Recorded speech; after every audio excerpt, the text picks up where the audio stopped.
So,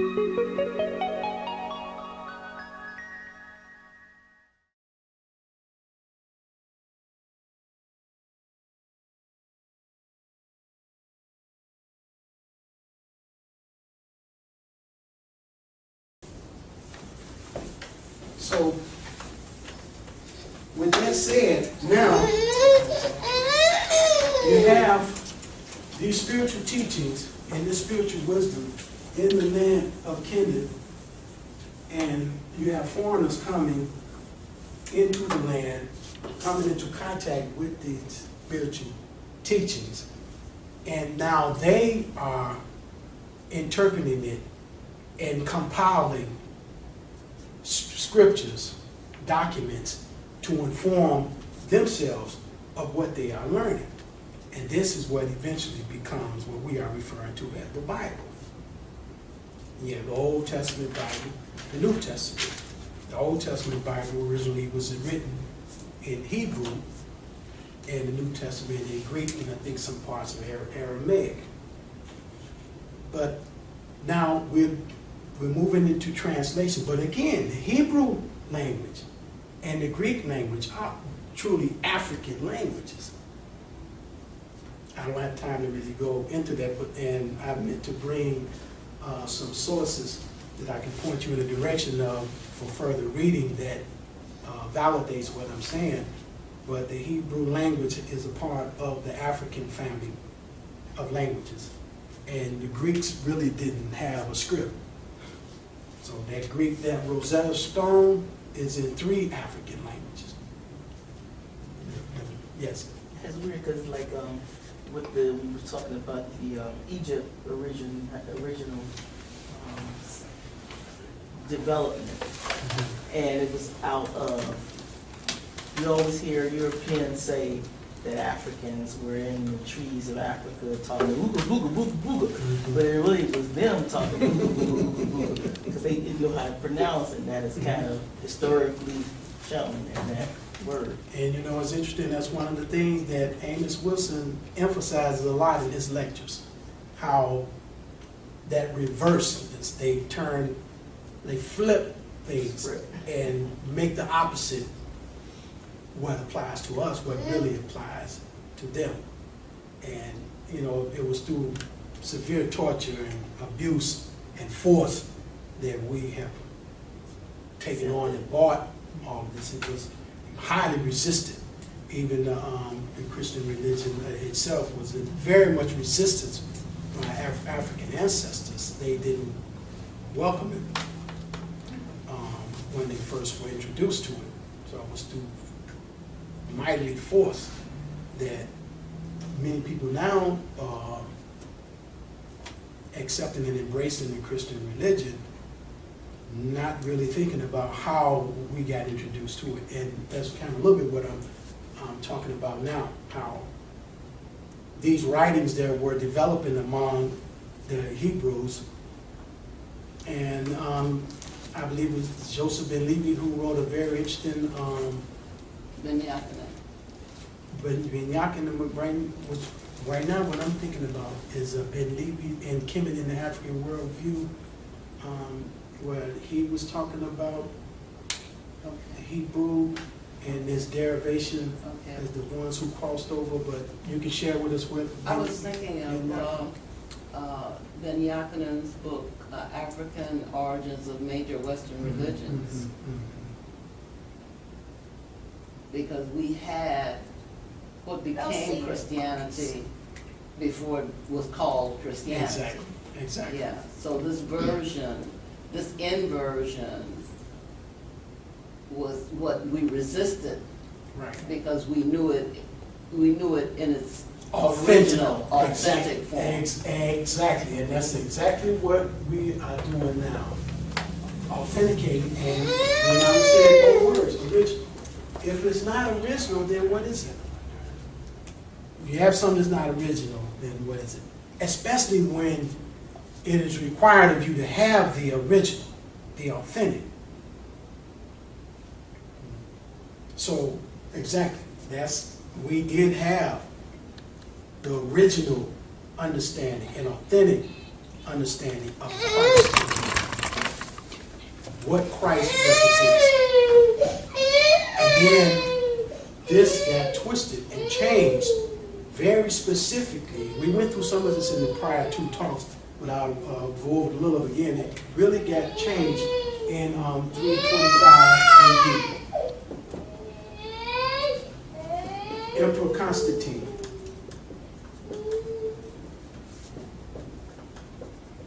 Emperor of Rome. So it's Roman.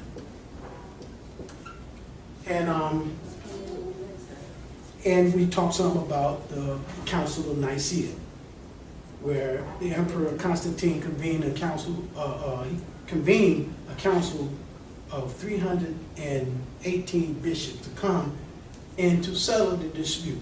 One of the things we got to also be reminded of was, as we refer to the Bible as a book, is really a library of documents. A library of documents, and I believe there's 39 documents that make up the Old Testament and 27 that makes up the New Testament. But prior to 325 AD, there were many different documents in circulation that was expressing the understanding of what's being called the Christic revelation. And there were many different gospels, aside from the gospels that we now know of, that came to in its form as a result of not just this Council of Nicaea that took place in 325, but there were many different councils. And it really wasn't until 431 at the Council of, I believe it was the Council of Chalcedon, that it was really solidified in terms of what was going to be the accepted understanding of the nature of Christ and what was going to inform Christianity as it relates to their version. As Gurnana said, there's an inversion that took place now.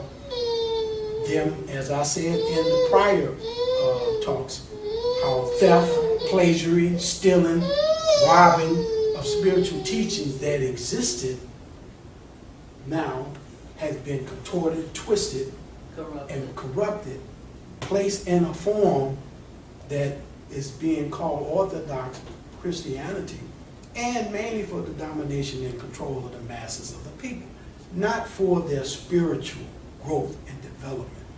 It's for domination and control, because Emperor Constantine wanted to unify his people, and he used religion to do that.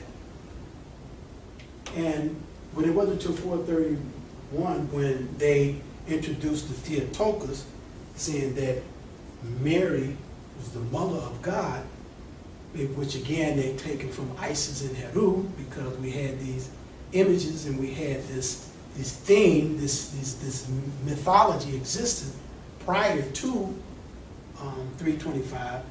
They took that and said that Christ was born of the Virgin, and many different things followed that to establish itself as the Orthodox form of Christianity. But I like to also look at this as a way, whereas in the ancient world, the understanding of spiritual teachings, of Christianity, of Islam, of Judaism, because there is an esoteric side to it that speaks to its reality. It's not like we are to completely neglect and deny what is Christ, the reality of Christ. There's an esoteric side to it. But that esoteric side always points to you going within to know the Christ within. The Christic revelation was not about a singular person, which is what got established through Emperor Constantine, said that there will be this one individual who is the only begotten Son of God, and anybody else who don't get with the program, you all will be excommunicated, you're going to be murdered. Mm-hmm. And it was done for many, many, many, many, many years. But there was a demythologizing of the spiritual teachings, and then there was a concretization and historicizing. They made it into history and took it out of the area of mythology, which the correct understanding of mythology relates to your spiritual development and growth. It was a way of speaking in a drama and narrative form of personification of conscious energies.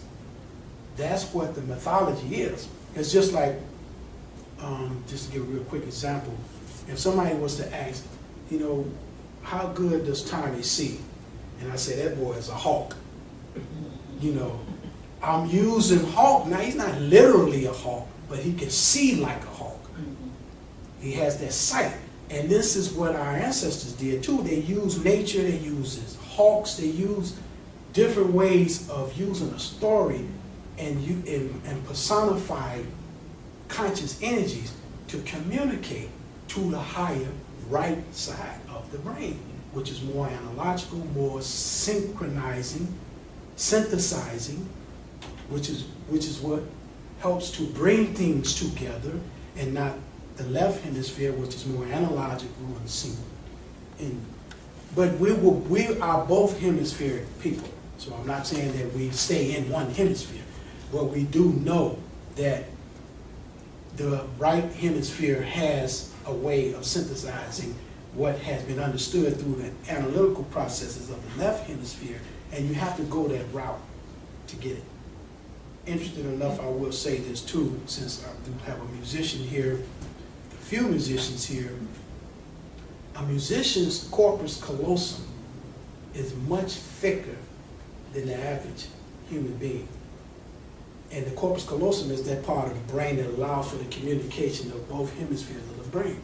Because that's what music does. This is why music is part of the curriculum of the sciences, the education, the ancient world. It wasn't just entertainment. It was also so that there could be structured in your brain a thicker corpus callosum, so that there can be a faster communication between the two hemispheres of the brain and the coordinations. When you learn how to play instruments, and you learn about music, what it does is it unifies the two hemispheres. And this is a scientific fact. So I diverted a little bit, but it's relevant in areas of what we're speaking of. So then now, I just want to say, how are we doing time-wise? 3:15. Okay, we're good. Okay, so now, it wasn't really until this council, and this was the fourth council, this was the first one. Yeah, the second was the Council of Constantinople, the third one was the Council of Ephesus. They had many, many, many different councils. And many people who are reading the Bible and professing the Christian religion know nothing about these ecumenical councils that were held to determine what was going to be the direction of your understanding of these teachings as we have created them. They're defining what is going to be your understanding. There's no self-determination being exercised in this. Other people are determining. Other people who really came in contact with teachings they really didn't understand. Now they are saying, okay, this is what this means. But again, it was not done for any kind of spiritual growth and development. It was done mainly to control the masses. And that was what happened, because again, if you didn't go along with the program of it, then you were murdered.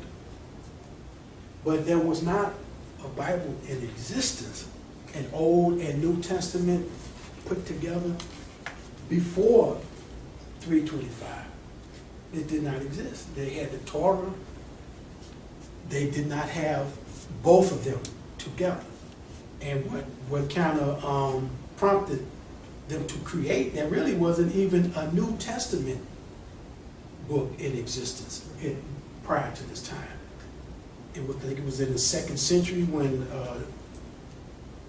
a clergyman by the name of Marcion, I don't even know if he was really a part of the clergy, but he had no religious authority, and he just compiled a certain type of New Testament with Luke in it and some of the letters, Paul, and you know, it was something to inform what was becoming established as the Christian religion. Because he didn't agree with the type of God that was depicted in the Old Testament, this eye for an eye and all of that.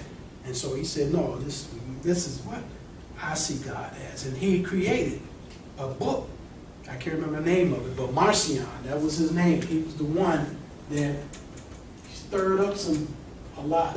It was like I believe it was in the second century, late second century.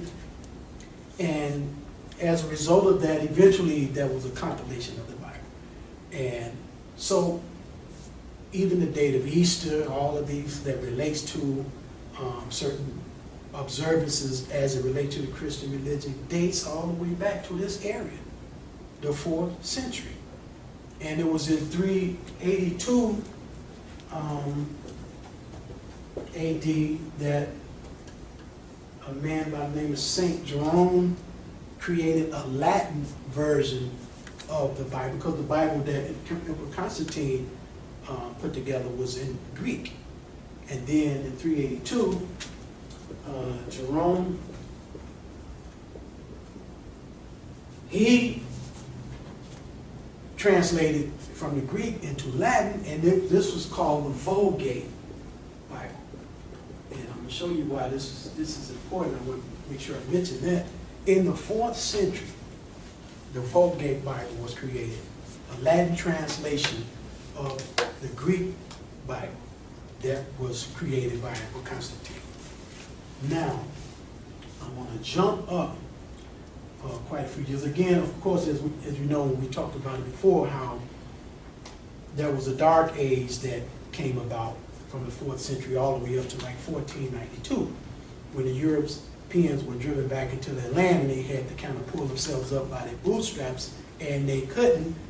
And there was pillage and disease, death, destruction, war, famine. All this was going on during the Dark Ages.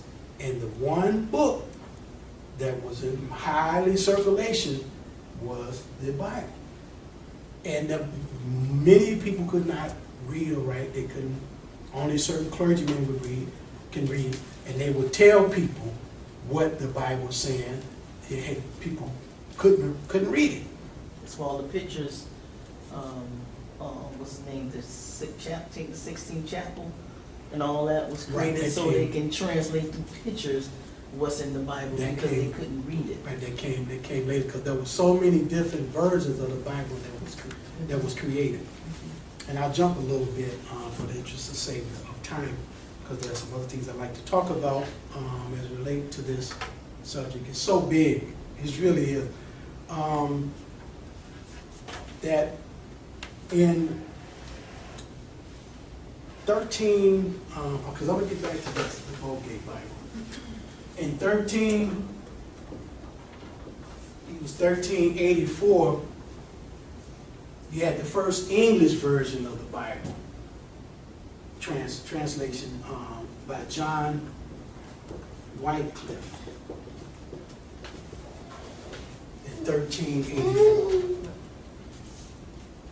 And now I want to move to,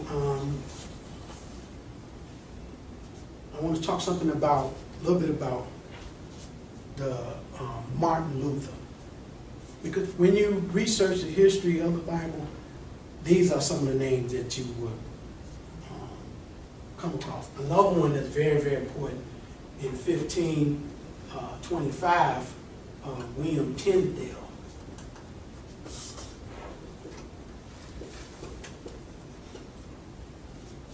He created the first printed version of the New Testament Bible in English. These are English translations.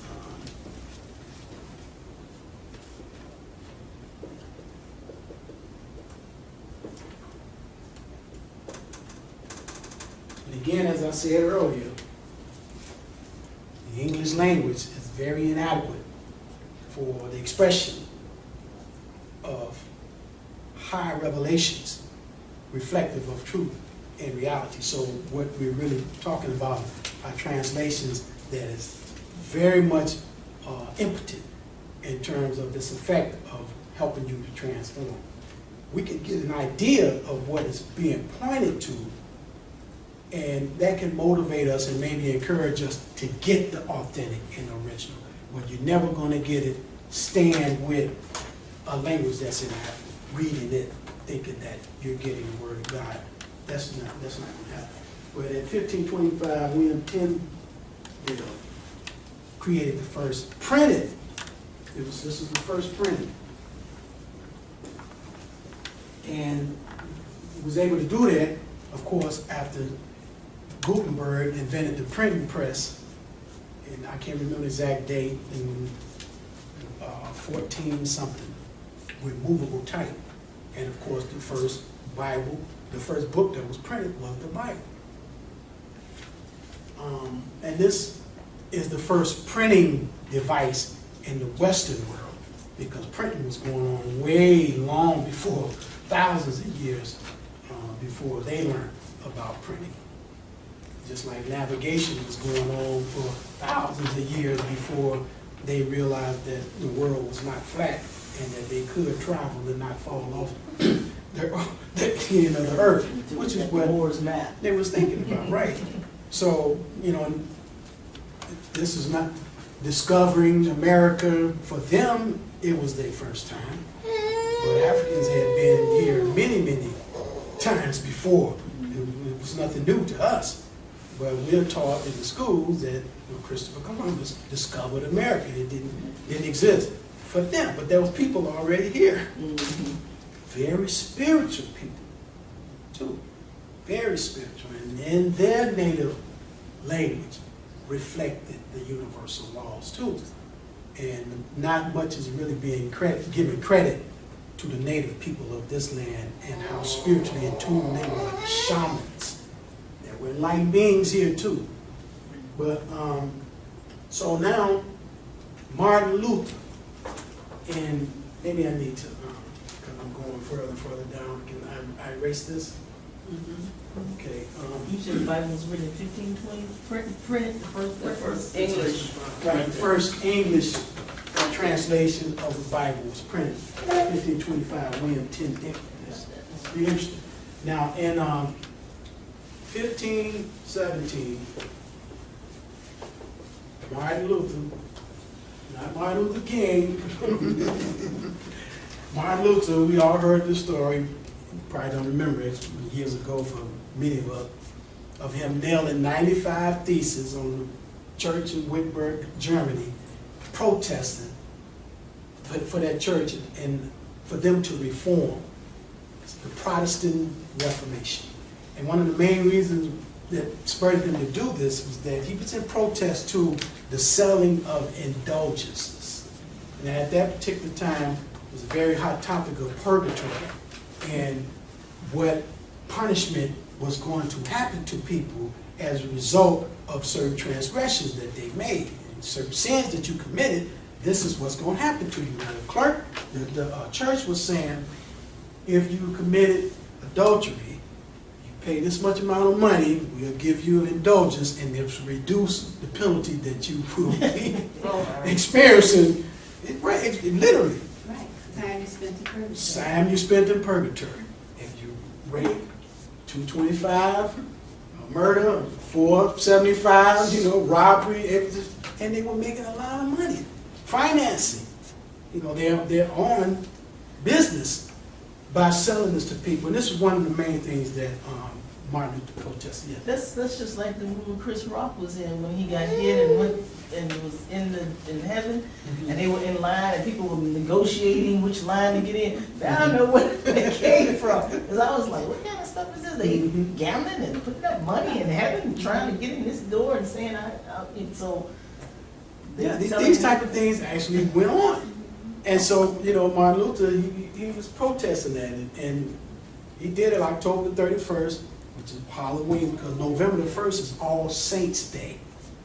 And I won't go into that. I'll let Dr. Barry Shango talk about that. He's very good at talking about African people and European holidays. But anyway, he nailed 95 theses on the church door, calling for the church in Germany to reform. And the Protestant Reformation began. And eventually, Martin Luther went on to create a German translation of the New Testament Bible some years after this. And this movement was sweeping over many areas of Europe. And eventually, Henry VIII, just trying to give you a little history to get to King James. Henry VIII was the king of England. He wanted to have a smooth transition of hierarchy of king, him being king, and passing it on to his son. But his wife at the time, Catherine, could not bear him a son, so he wanted to divorce her and marry Anne Boleyn, this lady with whom which he was having an affair anyway. He wanted to divorce her, but the Pope denied his request. So this enraged him, and he said, well, I'm going to break away from your authority, and I'm going to establish my own authority over this church, the Church of England. And which he did, and to go along with that, he had a new version of the Bible, the Great Bible. Another translation of the Bible called the Great Bible that had in its body, on the front page as you open it up, it had an image of the king giving a copy of the Bible to the bishop of the church. And this image was something that struck King James later on. He kind of was impressed by that. But so that's how the Church of England broke away from the Church of Rome, and established its own authority. And now, moving up to King James, when he, in 1603, I'm gonna erase this. You all should have this. 1603, we got King James coming to the throne, and he was approached by the Puritans to create a translation of the Bible. And what he did is he didn't really go along with what they were offering, what they were requesting of him. But he did eventually commission in 1604 a translation of the Bible. And what King James did not like, at that time, there was a Bible that was most popular. There was another translation and version of the Bible that was created in between the time of Henry VIII and King James, called the Geneva Bible. You see all these versions? And most of them, they were using translations of a translation for their composition. They did not consult directly with the Hebrew and the Greek text. Many of them just, okay, well, we go with this Latin translation, or we'll go with this German translation and construct ours from that. So now King James did not like the Geneva Bible, because the Geneva Bible was actually the first Bible that had verses in it. Prior to that, there were no verse arrangement of Bibles. And it had marginal notes along the side that helps to elucidate theological passages so that you can come to an understanding of what the Bible was talking about. He did not like that too, because there were many passages in it that spoke against the king.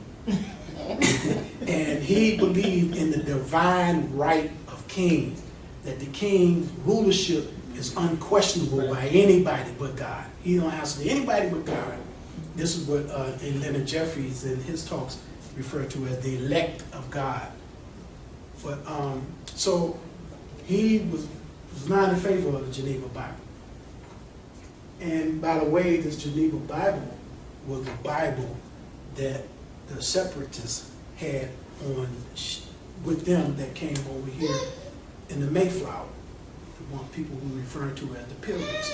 They were escaping religious persecution in their lands, coming here they were following this Bible, and they didn't like what was going on with the new order of the day.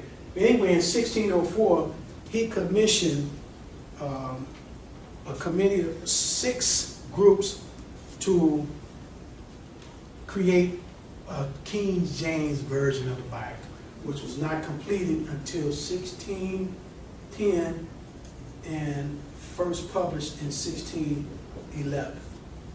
This is when we get the King James version of the Bible. And interesting enough, there were books in that Bible that's not in the King James Bible now. There were some apocryphal books, at least about 8 books that were eventually taken out in the 19th century that that were in this original Bible. Now, once the Protestant Reformation started really growing and England became a Protestant country, another council, actually before this happened, another council was administered in 1540, something like that. Don't quote me on the dates, I may not be precise. But the Council of Trent. The Council of Trent, the reason why that came into being to refute what Martin Luther was bringing into existence with the Protestant Reformation, saying that the only Bible that was going to be observed as the canonized scriptures, which is accepted Bible, was the Vulgate Bible. That same Bible that was created, that was translated into Latin in 384 AD. So here we are in the 16th century, the church in Rome saying, we only want to recognize as our accepted canonized Bible, the Vulgate Bible. And any other Bible is unacceptable. And the Vulgate Bible was discovered to be replete with errors in its translation. There were so many errors in the translation of it, yet this was the official Bible. So, but now we got the King James version of the Bible, which reads totally different, the King James English, from the English version that we now have, that many of us, not us specifically, but many people who are in the Christian religion are reading now. And now how did we get the Bible? You know they have a statement saying, we had the land, they had the Bible, now we got the Bible, they have the land. I mean, essentially, that's kind of like what happened. This Bible was forced on us. It was not something that we accepted